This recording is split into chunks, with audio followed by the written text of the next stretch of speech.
Awesome singer-songwriter, philanthropist, advocate for children, and especially those who want to go to college. She'll probably talk about that today. And she's also going to sing for you today. So it's probably a very different kind of experience than you're used to having. But if you know me, that's on par. I like to disrupt. So I need to tell you that at the end of Convo, there is a recital that's in here. So we need you, if you want to visit with Gina or anything like that, please make sure you go out into the lobby. Get out of here when it's over, okay? Dr. Gerard, do you need anything else to be said? Okay. Would you all please join me in welcoming Gina?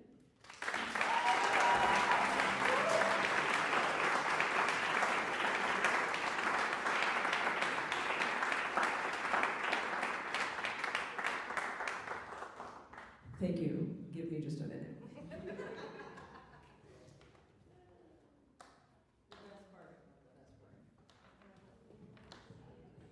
Worst case, we'll just do without the whole. We're gonna try one more thing. Oh, okay.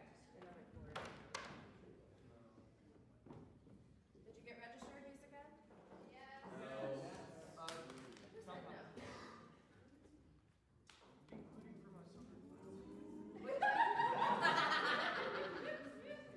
Hey, I did summer semester. I'm doing a summer class. Oh, okay. All right. The rest of you, I think, start Monday, right? The rest of you.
Dr. Volta, who I know as Melfi Shelfell.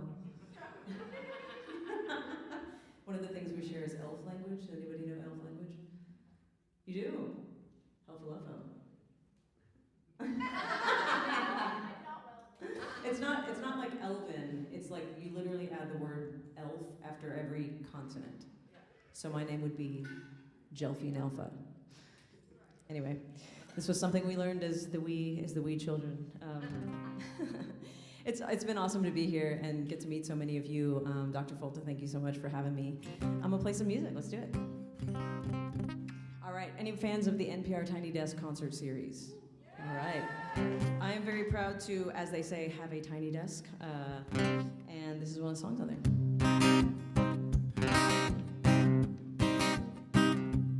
I need to know you're closer than 2,000 miles, or the tips of my fingers miss the curve of your smile. Those dimples make me melt inside.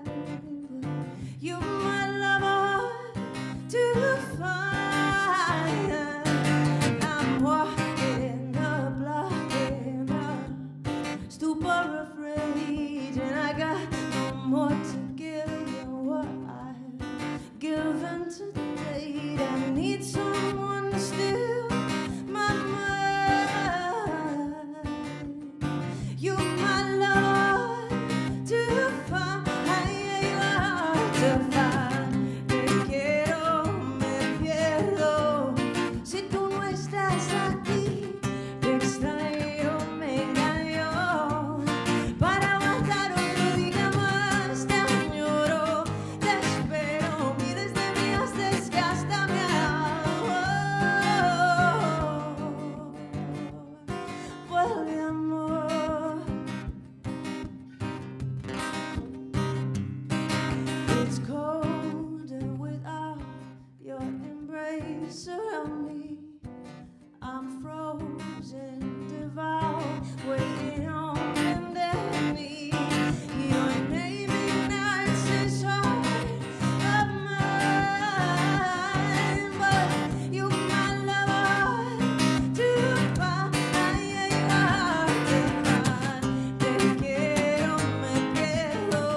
Thank you, thank you.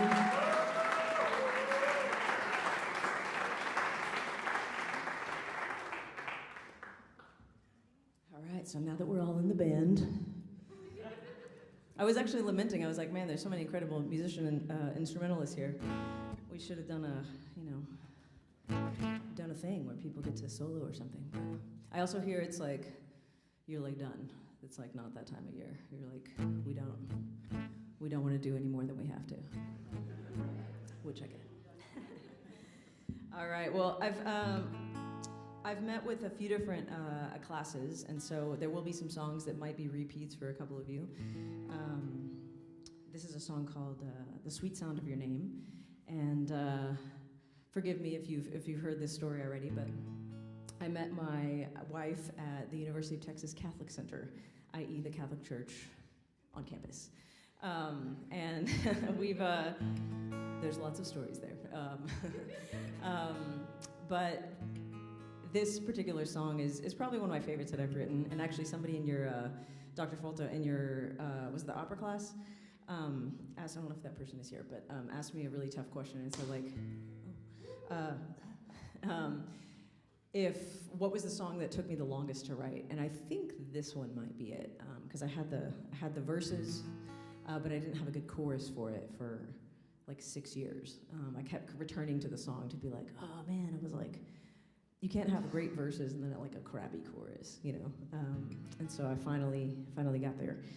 But anyway, this song is one I love to sing because it kind of encapsulates the time when I realized, I was like, oh, I love this person. I love Jody, who's now my wife, fortunately. But I can't have her, you know, because we were both Catholic and we didn't think, we literally, you know, our families are both Catholic. Our whole friend group was Catholic. It was a very tumultuous, hard time.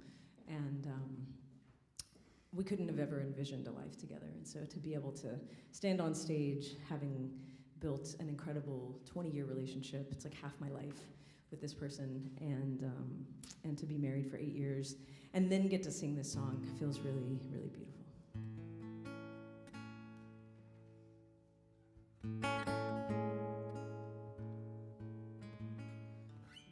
Let me fix the tuning on this real quick.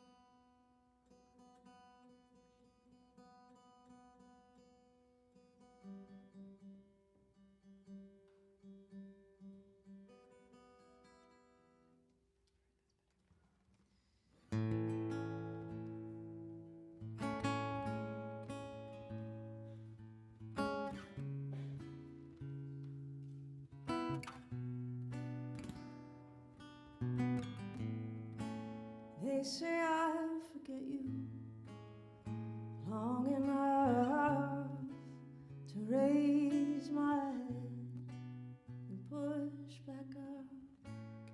They say I'll find someone a little less rough to touch my heart again, sweet, sweet love.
so no matter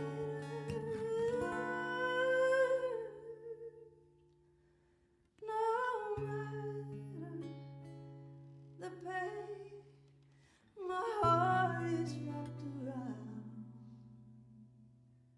the sweet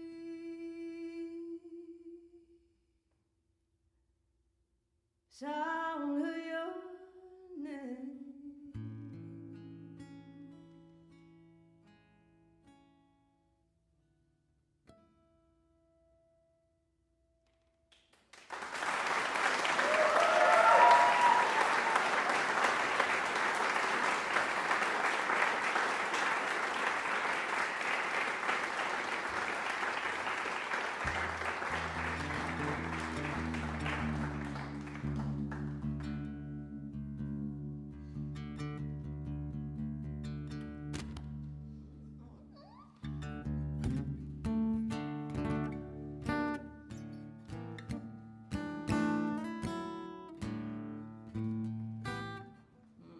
Hold on. I was like, I have to play the song one time. Well.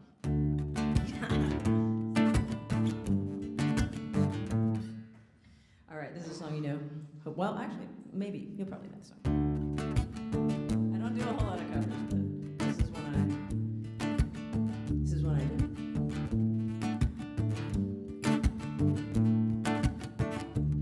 We got the afternoon, yeah, and you've got this room for two. One thing I've left to do, oh, discover me, discovering you. Oh, one mile to every inch of your skin like porcelain. One pair of candy lips and your bubblegum tongue. And if you want love, let's make it swim in the deep sea, yeah.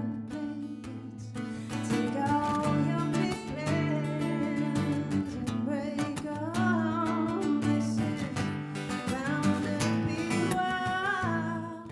Your body is a wonderland, yeah. Do you guys know this song? That's all right.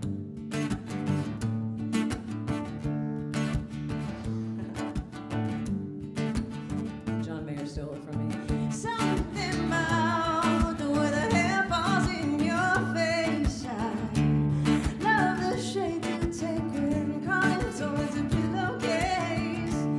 You tell me where to go and though I might leave to find it, don't ever let your head hit the bed without my hand behind it. You want love, let's make it swim in the deep sea, yeah, blankets. Take all your big plans and break on. This is bound to be wild. Your body is a wonderland, yeah. Your body is a wonder I'll use. A wonder I'll use my hands. Your body is a wonderland, yeah. Da da da dum dum. Something about the way the hair falls in your face. I love the shape you take with crawling towards a pillowcase. You tell me where to go, though I might leave to find it. I'll never let your head hit the bed without my hand behind it. You want love, yeah, let's make it swim in the deep sea, yeah, blankets.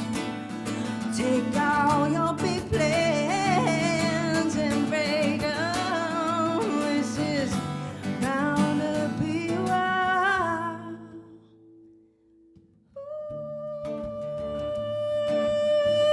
Ooh.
like in education, we got people, instrumentalists, we got vocalists, we got all the things.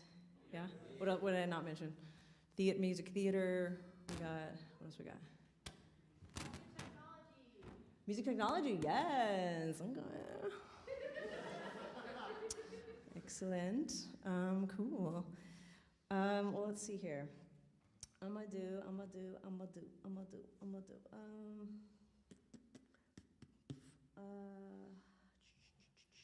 right, I'm gonna do a new song for you guys. Not in drop D.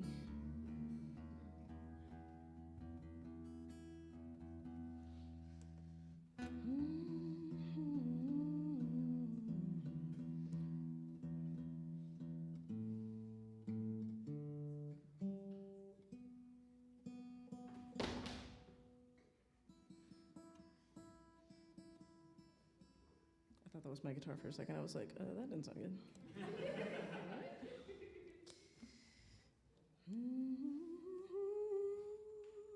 I'm not gonna do any Spice Girls for you, which was like, that was our era.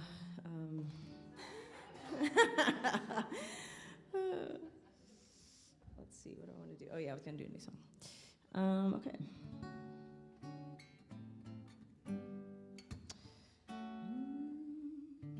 So I was trying to find a moment to tell like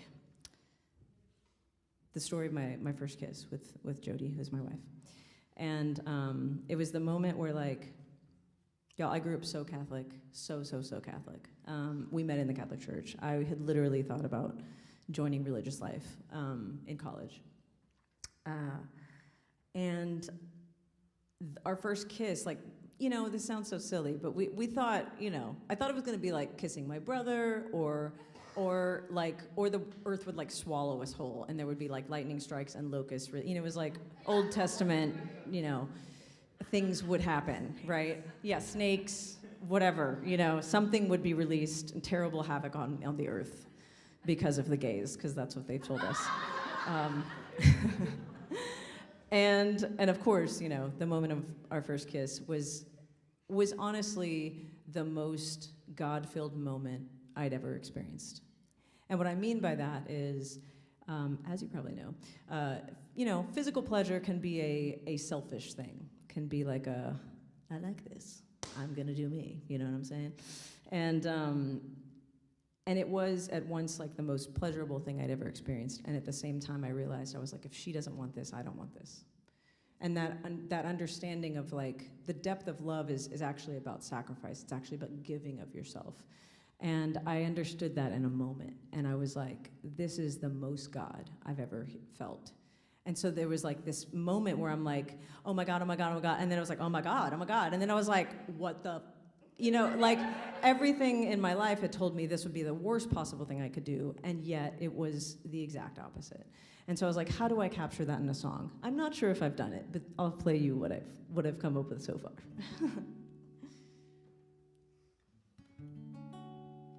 Can you guys still hear this? It feels soft, okay. Feeling out of control, yeah. Still I'm coming in slow, yeah. Leaning closer, thinking, God, I wanna hold her. Next thing I know, you pull me in and we're crashing like a wave in the ocean. You and me in slow motion. I can't help it, girl, you got me melting. If this shit ain't from heaven, tell me why is it so magic? Ooh, your kiss got me feeling like, oh my God. Ooh, your kiss, it's heaven sent. Never thought it'd be like this. Kiss a girl and I'd like it. I was lost and then you found me in the closet. Now I'm free. I'm like, what the hell happened? My whole world unraveling. You and me, it's like we're 13, sitting in a tree. K-I-S-S-I-N-G, yeah. Ooh, your kiss got me feeling like, oh my God. Ooh, your kiss, it's heaven sent. Ooh, your kiss got me feeling like, oh my God. Ooh, your kiss, it heavens, and I'm so damn blessed. Yeah. Oh, no, no, no, no.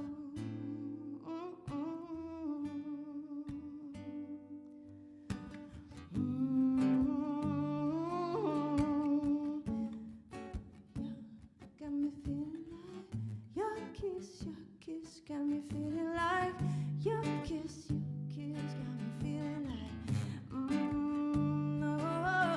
oh, your kiss got me feeling like your kiss got me feeling like your kiss got me feeling like. Y'all wanna help me out? Na na na na. Your kiss got me feeling like yeah. Your kiss got me feeling like yeah. Your kiss got me feeling like at whatever you like, at whatever you like. Your kiss got me feeling like your kiss got me feeling like your kiss got me feeling like I wanna spend the night, yeah. I wanna spend the night. Your kiss got me feeling like what? Your kiss got me feeling like your kiss got me feeling like I wanna spend the night. I wanna spend the night. Your kiss got me feeling like your kiss got me feeling like your kiss got me feeling like ooh, your kiss got me feeling like oh my God, ooh, your kiss, it's heaven sent. I'm so damn blessed. Yeah.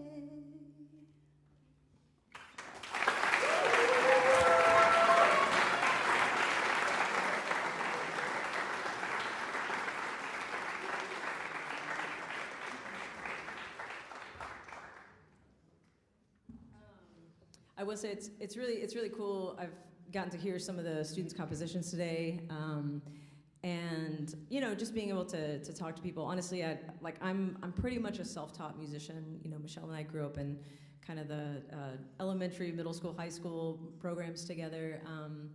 You know, I barely learned solfege. You know, I pretty much was just like, yeah. They also didn't teach it. That's true.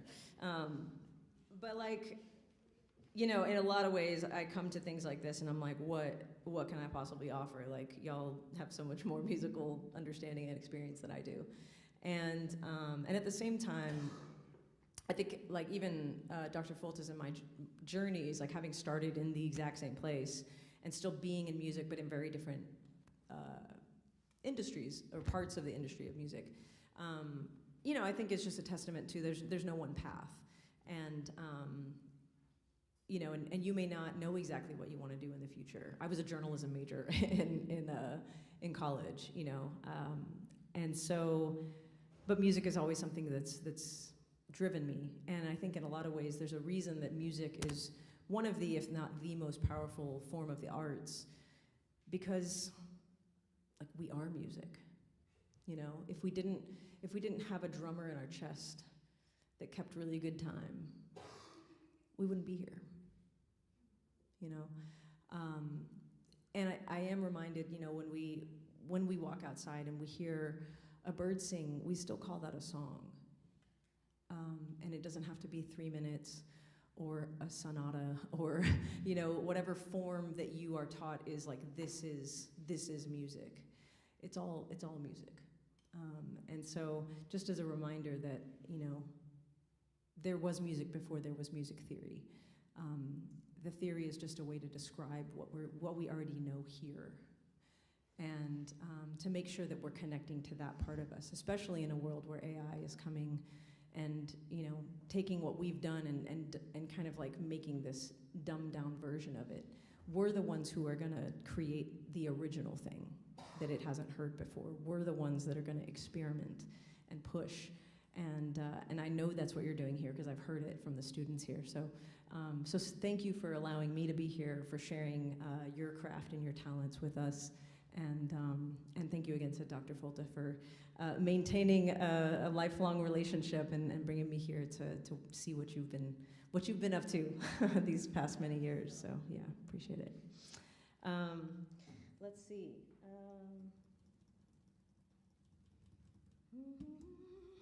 All right, I'm gonna try another cover song that.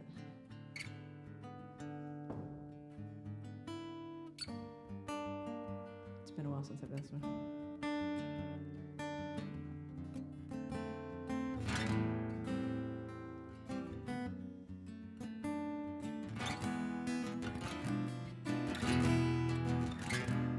This song was written by Silvio Rodriguez from Cuba. Si no creyera en la locura, en la garganta del sinsonte, si no creyera que el monte se esconde en la pradera, si no creyera en la balanza, en la razón del equilibrio,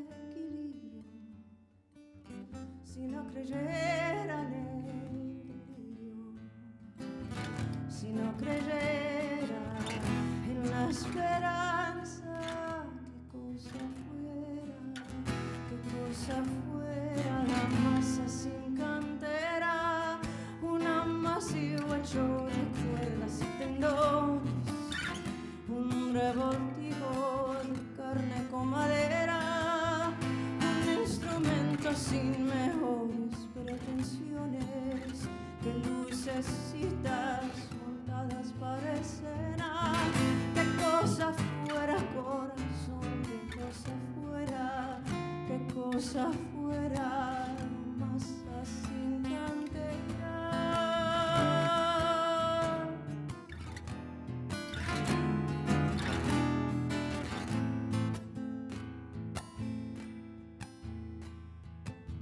Si no creyera la balanza en la razón del equilibrio, si no creyera en el delirio, si no creyera en lo que agenció,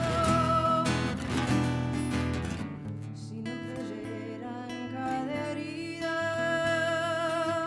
si no creyera en lo que rompe, si no creyera en lo que esconde, hacerse hermano de la vida,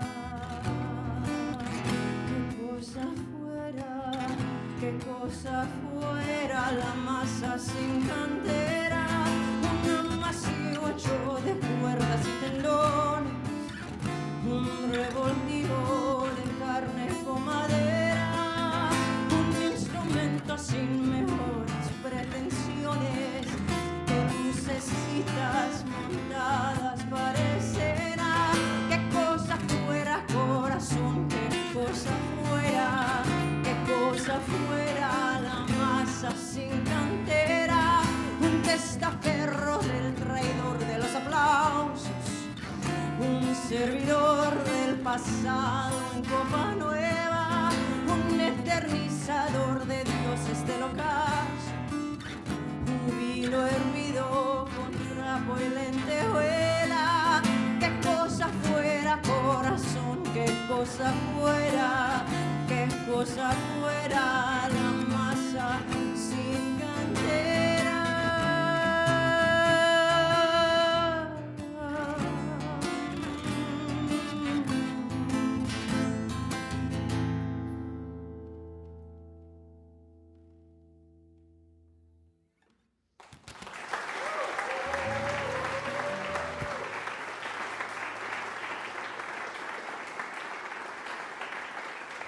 I was like, I have no idea what time it is.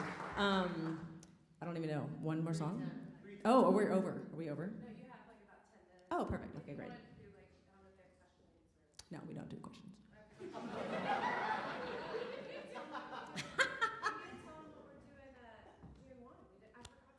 That's right. The whole reason I'm here is because my fabulous friend from when we were 5 is very graciously taught a youth choir, Voices of the Valley, one of my songs, and we are going to sing it at Carnegie Hall on June 1st. So, yeah. Yo, come on. That's cool. Woo!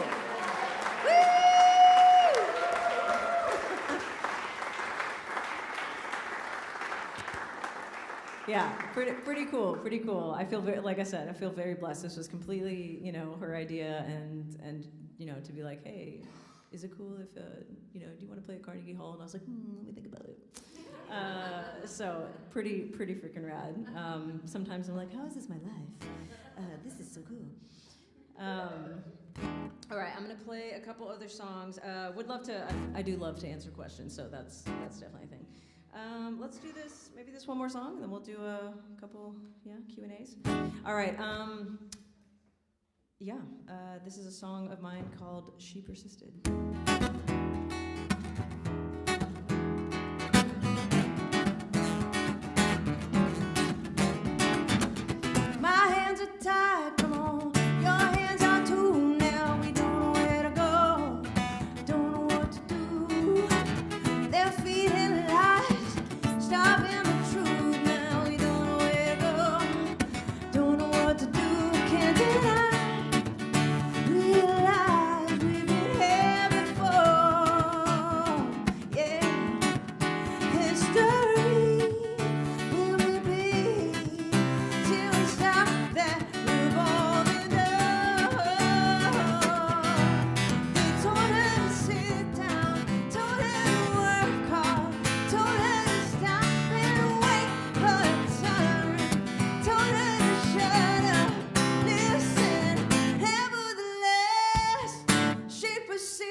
Church, come on, tear us in two. Now we don't know where to go, don't know what to do.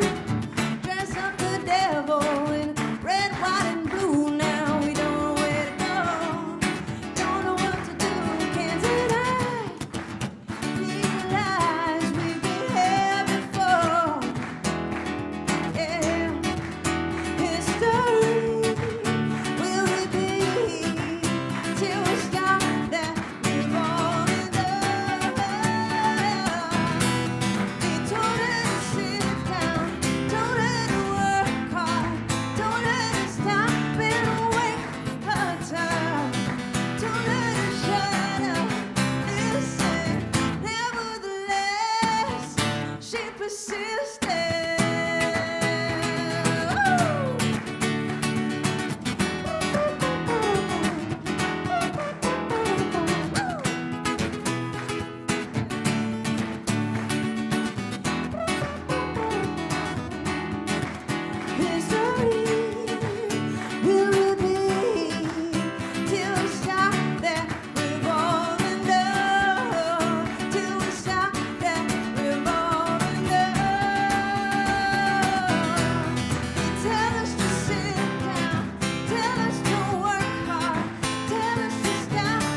Thank you guys for going on the journey with me. If we have any questions, I'm happy to answer. So you said that you were some other journalism major in college, so you must have gotten into music later. When did you get into music, and what were some of your first steps into that sort of industry? Okay, when did I get into music, and what were some of my first steps? Thank you very much. So let's see. I was a journalism major at the University of Texas, and it actually, it served me really well in terms of being able to, as an independent artist, being able to like write, layout, design, like all that kind of stuff actually really ended up serving me, which was cool. But I remember I picked up a guitar at 18, so when I went to college, I had seen a local performer, and I think like having grown up in a time where there really weren't, I don't remember seeing, women playing instruments and like fronting bands. Okay. And so I had seen this performer one night who had two male guitar players with her. Her name was Toni Price, really incredible musician. Unfortunately, no longer with us. But I remember going home that night and I was like, I want to do that, but I don't want to wait for some guy to play guitar for me. And so I had my dad pull a guitar out of his closet because I knew he had one. Turns out it was a 1954 Martin. I still have it. Yeah, that was the guitar that was just in the closet. So I saved both of us from the closet when I was in college. And okay, yeah, back there. That's my crew right there. Those are my audience plans. Anyway, so I picked up guitar in college, and I remember being in like my chemistry for non-majors class, and I started writing songs. I was doing a journalism beat on the homeless, and I started writing a song about the homeless. Like while I was in that class. And so it was, it was basically when I was in college is when I like picked up a guitar, and then it kind of, from there, I kind of had people in my life that were like, hey, put out an album, hey, do this. And I was kind of like, oh, okay, is that what you do? Like, I was real clueless. So that's the short version. Yeah. What are the questions?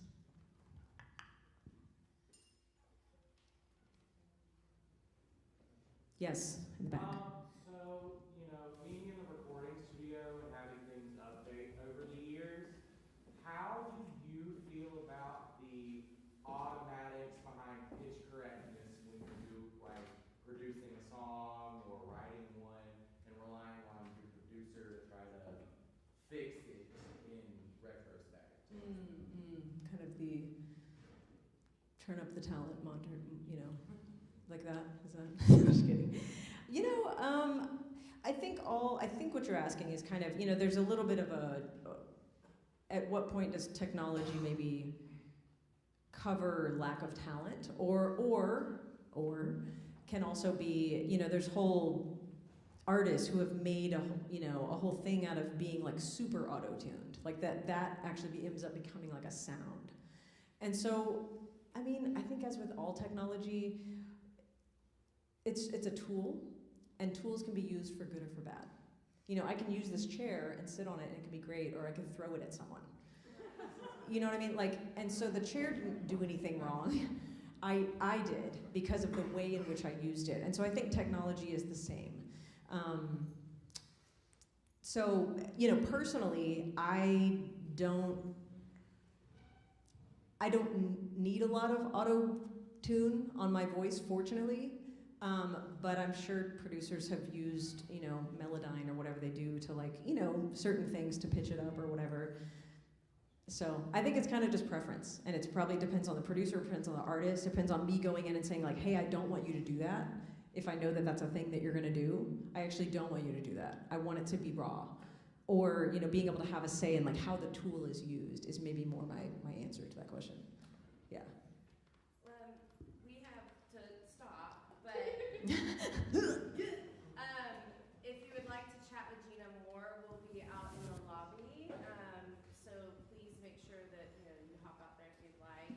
But first, please join me in thanking Gina Chavez. Thank you for having me.